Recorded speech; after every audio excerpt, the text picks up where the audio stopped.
What's up, people? Just thought I'd give you a little update on some goings on here with the brewing equipment and a few little changes here and there that I'm doing and or have done, and some things I'm getting into, and enjoying a nice glass of actually half a glass, third of a glass of my one-eyed shut, which turned out to be about 9.5%. So I have to really be careful when I sample this beer in the evenings. And not have too much of it, but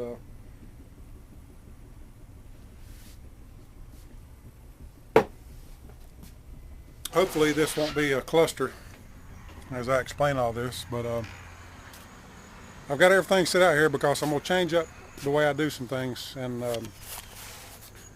there you see everything sitting out. And I'm doing this off the cuff, so bear with me as I ramble.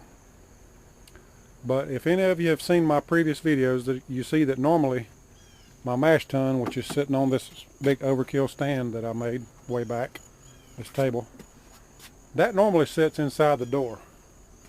And it usually sits right in there. And the reason it does is because the sun sets over that way, and in the evenings in the summer it gets really hot out here. And in the winter it's cold out here, so the mash tun usually stays inside, and that way I don't have to worry about it, since I don't have a RIMS or a HERM system, and I have to try to keep my mash temps consistent. That part's always sat inside. But what I wanted to do is, it's getting towards the fall of the year, and the temperatures are, they're bearable out here. They're at least in the low 80s, upper 70s, and in the evenings really nice. Which I don't think I'll be doing another evening brew because there were just too many bugs and crap to deal with. But having said all that about the sun going down over here, when I do my morning brews, brew days, the sun's on the other side of the house, so by the time I get done with everything, the sun's just now getting over the house. But anyway, having said all that, it's still in the cold or in the hot, like hot summer and the cold winter, you still have to worry about regulating that temperature with the mash tun sitting out here, even with that nice Coleman Extreme cooler. But anyway, what I wanted to do is move it outside, because I'd like to do everything outside, and just have me a nice little tiered setup. And like I say, normally that will be inside, and I will have my hot liquor tank sitting where that's basically sitting. And when I get my strike water heated up, I use the pump to pump it with this big long hose that you see draped over.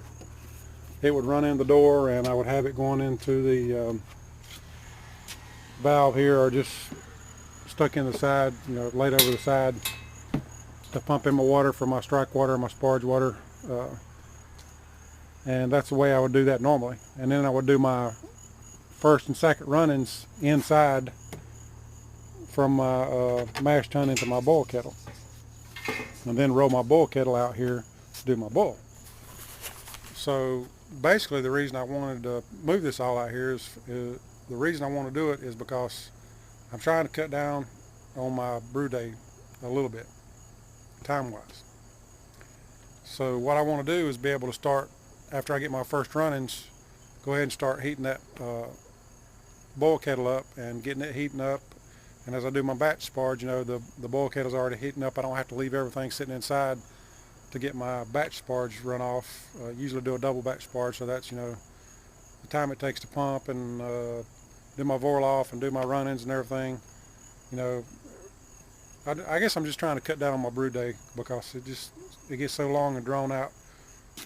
Not that I don't enjoy it, because it is fun, but anything you can do to move things along, to me, is a benefit. So that's just something I'm going to try. Maybe I'm going to try to brew this Sunday, and it's supposed to be really nice weather, so it'll be a good time to try it. And I just want to be able to have everything sitting out here instead of the mash tun sitting inside. That way I can, like I say, do my first runs in my boil kettle, and then really start heating that up. And by the time I get my batch sparge done, I'll be ready to rock and roll with the boil.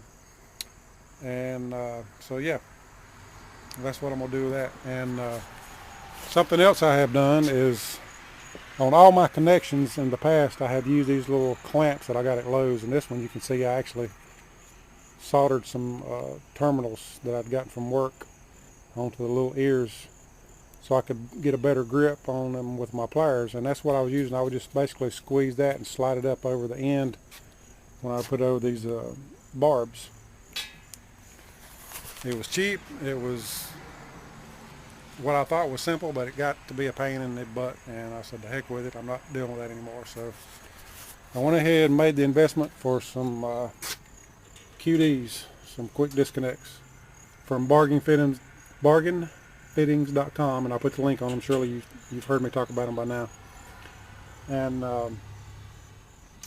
so basically what I've done is replaced all my barb fittings with the QD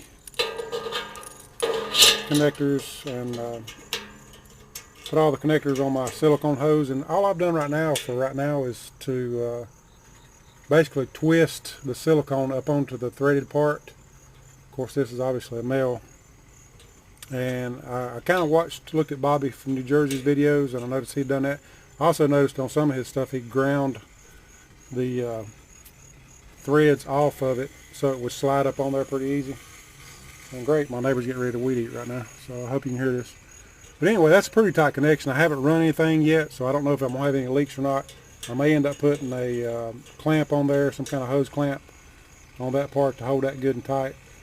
I may end up doing like Bobby did and just file the threads off so I can slide it up on there and put a hose clamp. I don't know.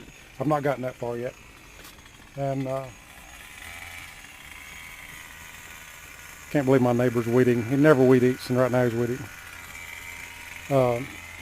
Something else I've done is detached my March pump because I'm going to start whirlpooling in my boil kettle.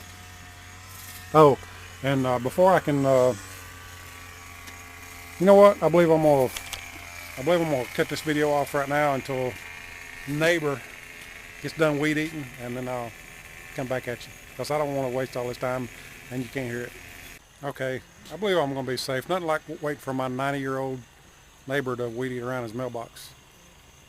But I hope I can be weed eating at 90 years old. No, he's not 90, but he's old. He's an older guy. I should be over there weed eating for him, right? But anyway, what I was going to say is, normally, you know, I had this big long hose going into that I showed you, going into the mash tun that's inside. So obviously, I don't need that long of a hose. So I bought an extra quick disconnect, just a shorter hose that I will use when I'm using it outside here, and I'll basically just take this one off and not use it. Ooh, that was loud. And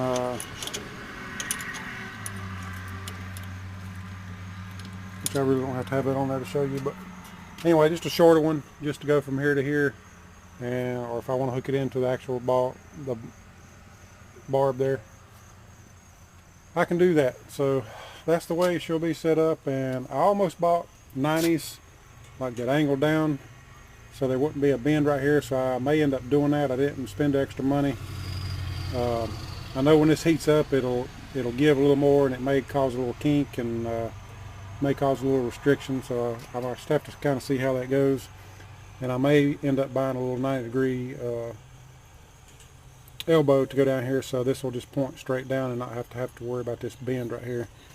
And the same thing where it comes around on the bottom, which is, you know, it doesn't look like it's going to be much of a problem. Something else I've done is this March pump was attached to the frame of my hot liquor tank stand here, and I've kind of ghettoed, fixed something right now just to be able to lift it off. It's kind of got just some I don't know if you can see what that is, but it's just basically some hanger wire that I had in there that I was using for other stuff that I bent. And instead of having this thing permanently mounted, now I can take it off and move it from my hot liquor tank stand over to my boil kettle stand, so I can hang it on the side of it. And at the end of my boil, I can use that same pump to do my whirlpool. So basically, I'll just use that same, or this valve on this boil kettle, and obviously go from here to the inside, the end part of the pump here, and then out up to my Whirlpool arm that I haven't showed you yet, which I'll move into the basement and show you now.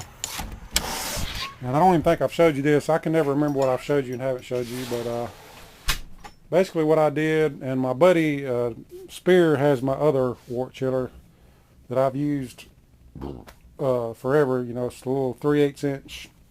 I started out with like a 3/8 inch by 25 foot because I was doing 5-gallon batches on the stove upstairs. Excuse me. And then I kind of added to it, put some coils in the middle because I didn't think it was doing good enough. So I said, heck with it. With these 10-gallon batches, I need something a little more substantial. So I went ahead and dropped the bucks on a 1/2 inch by 50 foot immersion chiller.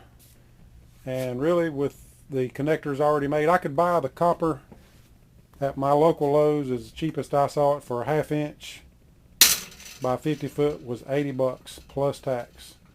And I got this from, I think it's called New York Brew Supply, something like that. I'll put the link down in my more info section. But this came already coiled up with everything attached, the clamps, the compression fittings, and everything already on it for like $107 shipped. So to me it was a no-brainer, even though it was $20. Well, actually it was less than $20.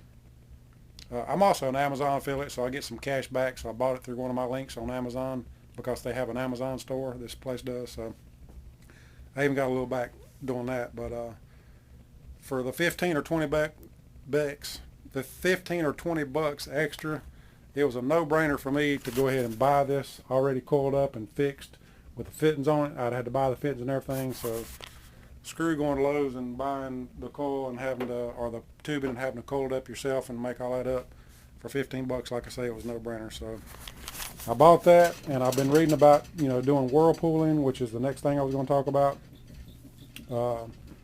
So basically I've tried whirlpooling a little bit with my other immersion chiller that my buddy Spear has right now. He done his first brew day yesterday. Go Spear, because now he's officially a home brewer.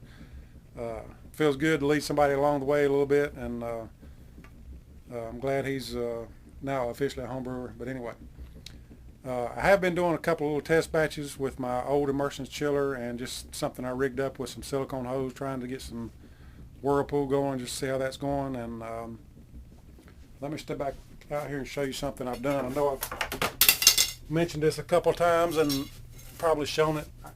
Like I say, I can never remember what I have and haven't shown you, and I don't go back and look. So I'm sorry if I sound redundant, but I have moved my dip tube. My pickup tube was going straight out from here to the center down. And when I decided I was going to start whirlpooling, I bought this 90-degree stainless steel fitting, and I cut my dip tube off. And it was a little further out to the side, and I felt like I was just losing too much beer. So I took it off and shortened it, and now you can see where I've got it. And with that right there, I leave like 1.5 quarts in the bottom of that little vessel right there, so in the bottom of the kegel.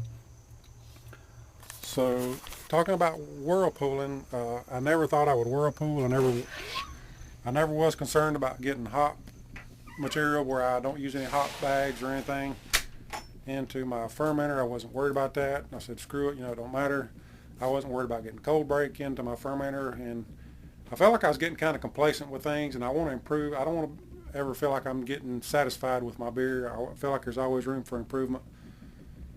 So decided to try to whirlpool, maybe, you know, pull off the side of the vessel instead of the center and leave some of that cold break and hot material in the boil kettle and not put it in the fermenter. So this is going to be a little learning experience with the immersion chiller, along with this part that I haven't shown you yet, which is, it came from more beer, and I tried to find just some short pieces of 1/2 inch copper to make my own.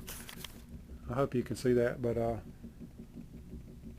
I couldn't, so I just went ahead and spent the $12 or whatever it was to get this here, and it came with a clamp and a couple of wire ties. And basically they sell this as one complete unit, but they only sell it if you buy one of their kettles. I think it was kind of weird on their website, More Beer's website, how you you had to buy something. You couldn't just buy their completed immersion chiller with the Whirlpool arm all together unless you bought something, and I can't even remember what it was now. So I looked at Morebeer's site about doing that, but the immersion chiller was cheaper. Well, I told you about it, New York Brew Supply, whatever it's called, and then I ended up buying this from Morebeer. So, but basically, this will attach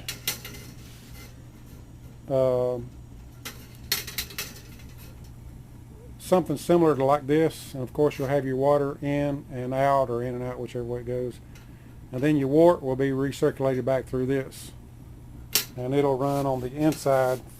From what I've read, the inside is the better for it to run on for the Whirlpool than out here. Now that's something I've really got to read on and study about, because I really haven't. So, and like I say, I hope this is making sense. I'm kind of doing this off the cuff, but if I can just explain for a minute, when you're doing a Whirlpool, if you're doing it for chilling purposes, you know, you basically want to keep that wort moving as you're cooling down with an immersion chiller, because if not, it's just going to take forever. It takes a longer amount of time.